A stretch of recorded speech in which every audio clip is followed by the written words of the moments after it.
Ici et bienvenue à ces bulletins d'information.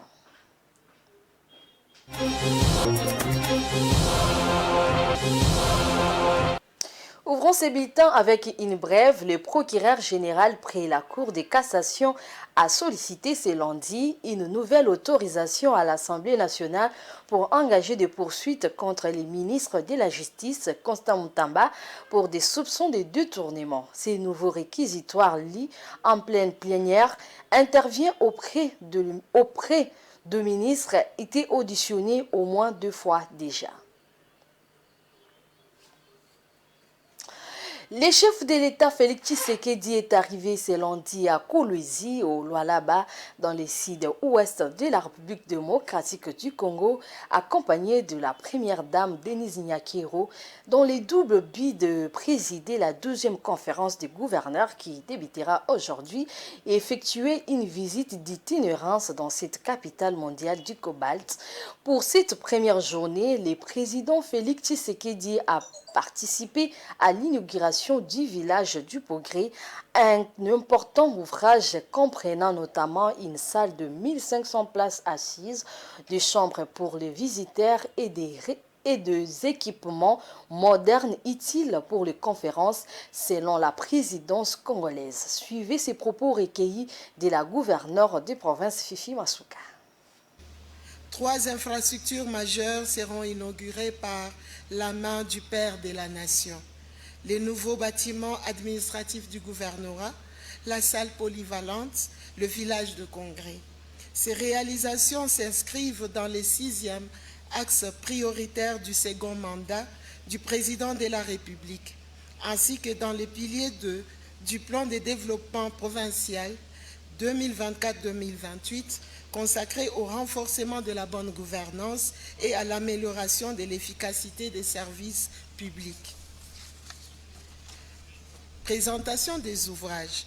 Le nouveau bâtiment du gouvernorat, érigé sur une superficie de 4 827 mètres carrés, ces bâtiments traduisent la volonté du gouvernement provincial de doter la province d'infrastructures modernes. Il se compose de 2 blocs principaux. Premier bâtiment, R+1, comprend 30 locaux, dont un grand bureau pour le gouverneur, un autre pour le vice-gouverneur et 20 bureaux supplémentaires. Deuxième bâtiment, R+2, comprend 31 locaux, dont 5 bureaux ministériels, 11 autres bureaux ainsi que divers locaux administratifs. La salle polyvalente, édifiée sur 2896 mètres carrés, avec une capacité d'environ 1500 places, cette salle comble un manque structurel et met fin au recours coûteux aux infrastructures privées pour les événements officiels. Elle s'inscrit dans le 4e axe stratégique du président de la République relatif à la diversification économique et les piliers 3 et 4 du plan de développement provincial touchant au secteur culturel et touristique. Restons toujours dans la province du Haut-Katanga. 13 présumés criminels ont été présentés par les commissaires divisionnaires Blaise Kilimbalimba lors de sa première mini-parade à Lubumbashi ce lundi. Les nouveaux patrons de la police dans le Haut-Katanga a saisi l'occasion pour appeler les hommes en uniforme au respect des lois, tout comme la population louchoise, notamment en ce qui concerne la salubrité, les codes de la route et l'accès au centre-ville de Lubumbashi pour les conducteurs de moto. Dans mon mat. Blaise Kilimbalimba, commissaire divisionnaire de la police de Haut-Katanga, a présenté ce lundi 9 juin 2025 plusieurs présumés criminels. Parmi eux, 2 militaires et un policier accusés d'avoir extorqué 900 000 francs congolais et un téléphone dans une parcelle. La police a aussi interpellé des voleurs à main armée, des casseurs de vitres et un récidiviste spécialisé dans le vol de moto. Cette présentation a été faite au cours d'une causerie morale. Par la même occasion, le commissaire divisionnaire a exhorté les policiers à éviter tout comportement illégal. Il a demandé au commandant de la police routière de veiller au respect du code de la route, appelant en même temps le louchois, notamment le conducteur des motos, à respecter les zones qui leur sont interdites. Le commandant PCR en face de moi a été instruit sur le respect strict du code de la route.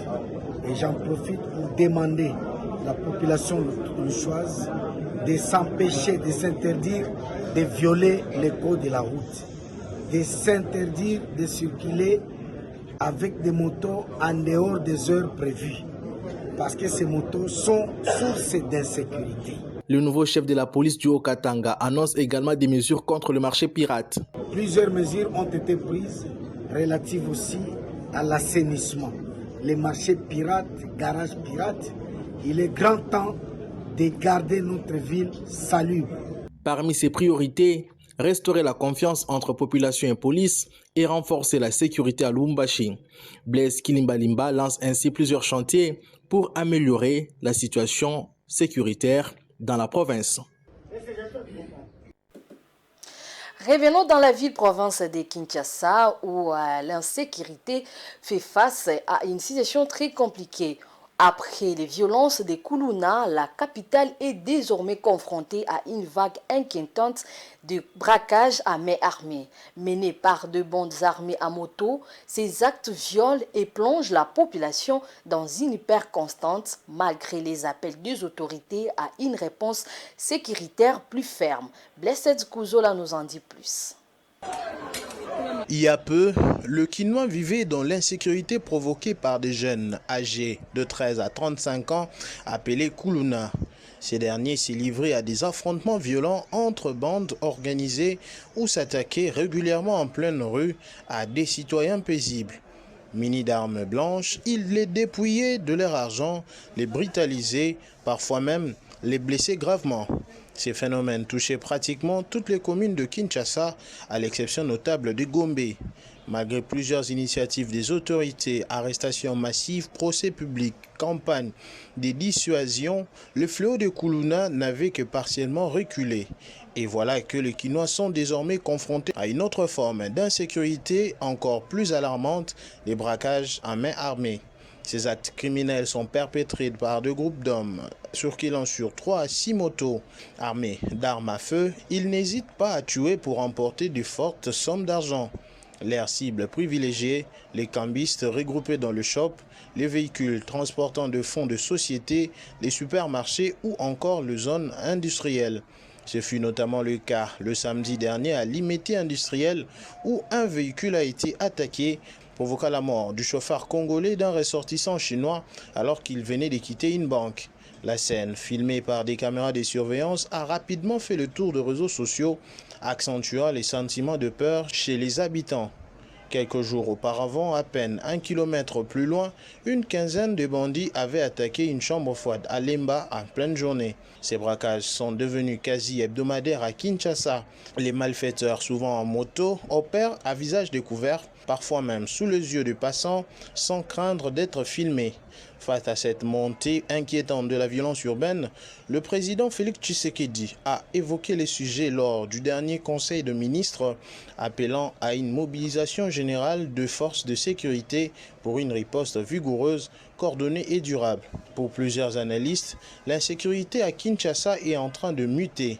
Après les attaques dans les rues et les lieux du commerce, certains craignent que les bandits ne commencent à cibler les domiciles privés si la police continue de rester passive. La suite dépendra donc de la capacité des forces de l'ordre à réagir efficacement face à ces deux phénomènes inquiétants. Car aujourd'hui, dans la capitale Kinshasa, la recrudescence des braquages à main armée plonge la population dans une peur constante et expose chacun à un danger réel et imminent. Pour finir ces bulletins, prenons cette information en international. Les Gabon estimant que les partenariats pour une pêche durable signés avec l'Union européenne en 2007 ne lui est pas bénéfique. Le président Brice Clotaire Nguema a décidé mercredi 4 juin de résilier unilatéralement l'accord. Cette décision, approuvée par le Conseil des ministres, est motivée par la volonté du gouvernement gabonais de renforcer sa souveraineté économique et de construire une filière tonnière locale plus solide. Suivez.